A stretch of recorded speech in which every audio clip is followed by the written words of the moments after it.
섬길 때 괴로운 일이 많으나 구주여 내게 힘 주사 잘 감당하게 하소서. 인자한 말을 가지고 사람을 감화시키며 갈 길을 잃은 무리를 잘 인도하게 하소서.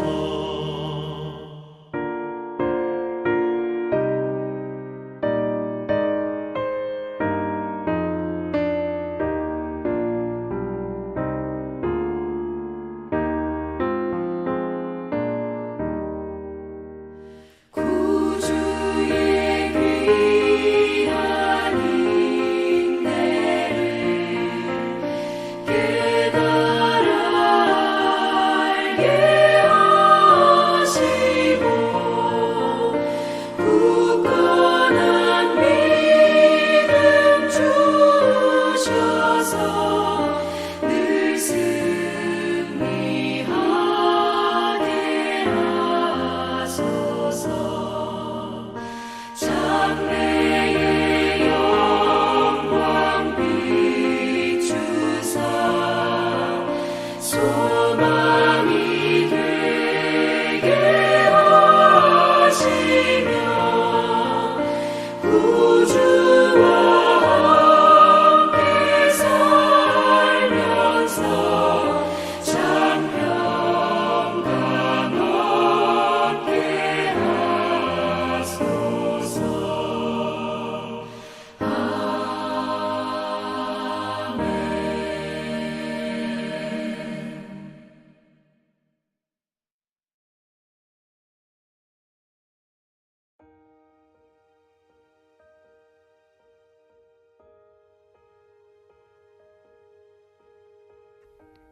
이에 바리새인들이 가서 어떻게 하면 예수를 말의 올무에 걸리게 할까 상의하고 자기 제자들을 헤롯 당원들과 함께 예수께 보내어 말하되, 선생님이여, 우리가 아노니 당신은 참되시고 진리로 하나님의 도를 가르치시며 아무도 꺼리는 일이 없으시니 이는 사람을 외모로 보지 아니하심이니이다.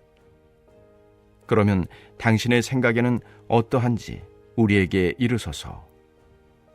가이사에게 세금을 바치는 것이 옳으니이까 옳지 아니하니이까 하니, 예수께서 그들의 악함을 아시고 이르시되, 외식하는 자들아, 어찌하여 나를 시험하느냐? 세금 낼 돈을 내게 보이라 하시니 데나리온 하나를 가져왔거늘. 예수께서 말씀하시되, 이 형상과 이 글이 누구의 것이냐? 이르되, 가이사의 것이니이다. 이에 이르시되, 그런즉 가이사의 것은 가이사에게, 하나님의 것은 하나님께 바치라 하시니, 그들이 이 말씀을 듣고 놀랍게 여겨 예수를 떠나가니라. 할렐루야. 오늘도 말씀으로 하루를 시작하시는 여러분들의 삶에 하나님과 함께하는 그 형통의 복이 있길 간절히 소망합니다. 여러분, 신앙인들의 삶을 살펴보면 우리가 살아갈 때 가끔 세상의 법과 하나님의 법 사이에서 어떻게 처신해야 될지 난감할 때가 참 많이 있습니다. 세상의 의무를 충실히 다하다 보면 신앙과 타협하는 것 같고, 그 신앙만 챙기다 보면, 고집하다 보면 세상에서는 살아가는데 도태되는 것 같은 어려움을 겪기도 합니다. 그런데 오늘 예수님께서도 이러한 비슷한 문제에 직면하십니다. 정치적, 종교적 문제 사이에서 예수님의 권위를 흠집내려는 그 상황에 처하신 것입니다. 예수님은 이 위기를 어떻게 지혜롭게 극복하셨는지 한번 살펴보고 우리의 삶에 적용하길 소망합니다. 오늘 본문 15절을 보면 바리새인들이 어떻게 하면 예수님을 말의 올무에 걸릴까 의논하는 장면이 나옵니다. 바리새인들은 예수님을 대적하기 위해 그 자신들의 제자들을 헤롯 당원들과 함께 보냈습니다. 여기서 바리새인들과 헤롯 당원들을 보면 바리새인들은 그 당시 로마의 지배와 그 이방 왕에게 세금을 바치는 것에 대해 강력하게 반대하는 민족주의자들이었고, 헤롯 당원들은 로마의 정책을 적극적으로 지지하고 헤롯 왕을 옹호하는 친로마파 세력이었습니다. 평소 서로를 증오하던 싸우던 두 집단이 오직 예수님을 무너뜨리겠다라는 목표 하나로 손을 잡고 나타난 것입니다.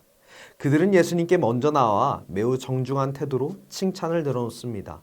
선생님이시여, 우리가 당신을 아는데 당신은 참되시고 참으로 하나님의 도를 가르치시며 그 아무라도 거리끼는 일이 없으시고 사람을 외모로 평가하지 않으시는 훌륭한 분이십니다 라고 얘기합니다.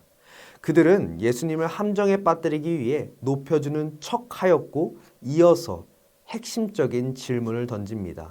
그것은 가이사에게 세금을 바치는 것이 가하니까 불가하나이까? 라고 묻습니다. 여러분, 여기서 세금은 14세 이상의 남자와 12세 이상의 여자가 로마 정부에게 매년 바쳐야 하는 그 인두세를 의미합니다. 이 세금은 식민 지배를 받는 유대인들에게는 뼈아픈 수치이자 어떻게 보면 거센 종교적 논쟁의 대상이었습니다. 이 질문은 사실 피할 길이 없는 진퇴양난의 함정이었습니다. 만일 예수님께서 세금을 바치는 것이 가하다, 옳다고 하시면 바리새인들은 즉각 예수님을 로마의 앞잡이요 매국노로 몰아붙이며 백성들의 지지를 단번에 끊어 놓았을 것입니다. 하나님의 피조물이자 선민이 이방 군주에게 복종하라고 부추기는 꼴이 되었기 때문입니다. 이에 반대로 세금을 바치는 것이 불가하다라고 하면 그 같이 데려온 헤롯 당원들이 예수님을 로마에 대한 반역죄로 고발하여 총독에게 체포당하게 하였을 것입니다. 하지만 우리의 예수님께서는 그들의 마음속 깊은 곳에 있는 의도를 파악하시고 꿰뚫어 보셨습니다. 주님은 그러면서 이렇게 말씀하십니다. 외식하는 자들이여 어찌하여 나를 시험하느냐 말씀하시며 그들의 위선을 꾸짖으시고 세금을 낼 때 쓰는 돈, 즉 데나리온을 하나 가져오라고 명령하십니다. 그들이 동전을 건네자 예수님께서는 이렇게 물으셨습니다. 이 형상과 이 글은 누구의 것이냐? 그러자 그들이 대답하였습니다. 가이사의 것입니다. 여러분, 당시 로마의 은하인 데나리온 앞에는 황제 티베리우스의 흉상과 함께 존엄한 신의 존엄한 아들 티베리우스 가이사라는 황제 숭배의 문구가 적혀 있었습니다. 유대인들에게는 이 동전은 우상 숭배의 상징이나 다름이 없었습니다. 바리새인들은 입으로는 로마를 저주하면서도 정작 그들의 주머니 속에는 그 우상 숭배의 상징인 로마 지폐를 가지고 다녔습니다. 그러면서 현실적인 부와 편리함을 누리고 있었던 것입니다. 예수님은 동전을 꺼내보게 하심으로써 스스로를 의롭다 여기던 그 바리새인들의 위선적인 삶의 실체를 드러내신 것입니다. 그리고 이렇게 말씀하십니다. 그런즉 가이사의 것은 가이사에게, 하나님의 것은 하나님께 바치라. 아멘. 이 말씀은 세상과 하나님에 대한 우리의 균형 잡힌 책임을 가르쳐 주십니다. 여기서 바치라로 번역된 헬라어 아포토테는 단순히 공짜로 주라는 뜻이 아닙니다. 마땅히 돌려줘야 할 빚을 갚는다라는 권리와 의무를 가집니다. 우리가 로마 제국이 닦아놓은 도로를 걷고 그 화폐를 사용하여 혜택을 누리고 있다면 그 시스템을 유지하기 위해 세금을 내는 것은 마땅히 시민의 의무를 다하는 것이라는 말씀입니다. 여러분, 성도는 세상을 등지고 산속에 숨어 사는 자들이 아닙니다. 우리가 살아가는 세상은 우리의 전도지입니다. 예수님이 우리에게 맡겨주신 사역지입니다. 그래서 우리는 세상의 의무를 다하며 이 땅에 복음을 전하며 사랑과 섬김으로 우리의 의무를 다해야 합니다. 그리고 또한 우리의 삶으로 예수님을 전해야 합니다. 그래서 우리는 세상 일에도 최선을 다하며 세상 가운데 사람들에게 소망을 주는 소금과 빛이 되는 시민이 되어야 합니다. 이어서 예수님은 진짜 핵심 메시지를 전하십니다. 하나님의 것은 하나님께 바치라. 여러분, 이 말씀은 바리새인들을 향한 질책이었습니다. 그들은 가이사에게 세금을 내는 행위가 하나님께 율법적으로는 합당한지를 따졌습니다. 그러나 정작 그들은 이스라엘의 선생이면서도 하나님께 마땅히 바쳐야 할 참된 신앙인의 자세는 버렸고 그 마음으로부터 우러나오는 진정한 순종은 전혀 주님께 바치지 않고 있었습니다. 여러분, 결국 예수님의 대답에 바리새인들과 헤롯 당원들은 놀랍게 여기면서 예수님께 단 하나의 흠집도 내지 못하고 떠나가게 됩니다. 사랑하는 성도 여러분, 오늘 우리는 이 말씀을 통하여 어떻게 우리의 삶에 적용할 수 있을까요? 가이사의 것은 가이사에게, 즉 동전의 가이사의 형상이 나타난 것은 그 나라 가운데 시민의 의무를 다해야 한다는 의미를 가지고 있습니다. 동전의 가이사의 형상이 남겨져 있듯이 하나님께서도 형상을 남긴 존재가 있습니다. 그것은 바로 저와 여러분들입니다. 하나님께서는 창세기 1장 26절에서 하나님의 형상을 따라 하나님의 모양대로 사람을 만들고 라고 말씀하셨습니다. 우리는 세상 가운데 속해 살아가는 것도 맞지만 더 큰 개념으로 우리는 하나님의 형상으로 지음받은 하나님의 백성들입니다. 우리의 전 존재에는 하나님의 거룩하신 형상이 지워지지 않게 각인되어 있습니다. 우리의 삶 전체는 하나님의 소유입니다. 그래서 우리는 하나님의 백성으로서 하나님의 말씀으로 기반하여 만민에게 복음을 전파하라는 말씀과 이웃을 사랑하라는 말씀을 기반하여 이 세상 가운데 시민의 의무를 최선을 다해 임하여야 된다는 것입니다. 사랑하는 성도 여러분, 그들은 놀랍기만 했을 뿐 정작 무너진 자신의 삶을 돌아보지 못하고 참된 회개로는 나아가지 못했습니다. 우리는 이들과 달라야 합니다. 하나님의 것은 하나님께 바치라는 명령은 단순히 놀라고 끝날 지식이 아니라 오늘 우리의 삶의 기준이 되어야 하는 말씀입니다.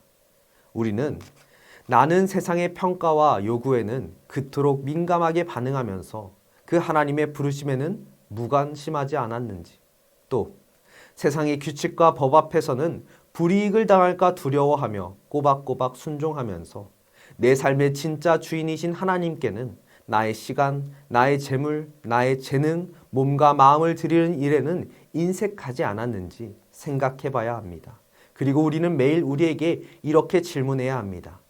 나의 삶에 결정하는 가장 우선순위는 가이사인지 하나님인지 말입니다. 말씀을 마무리하려고 합니다. 사랑하는 성도 여러분, 우리는 그 하늘과 땅의 두 시민권을 가진 자들입니다. 사회의 역할과 의무를 성실하게 다하여 그리스도인의 향기를 나고 세상의 소금과 빛이 되는 그리스도인으로서 살아가시길 소망합니다. 그러나 동시에 지워지지 않고 선명하게 새겨진 그 하나님의 형상이 우리 안에 있음을 기억하시길 간절히 소망합니다.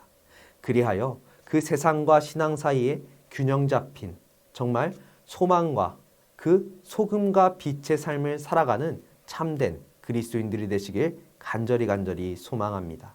우리 시간 주어진 기도 제목을 붙잡고 주여 한번 부르시고 합심으로 기도하도록 하겠습니다.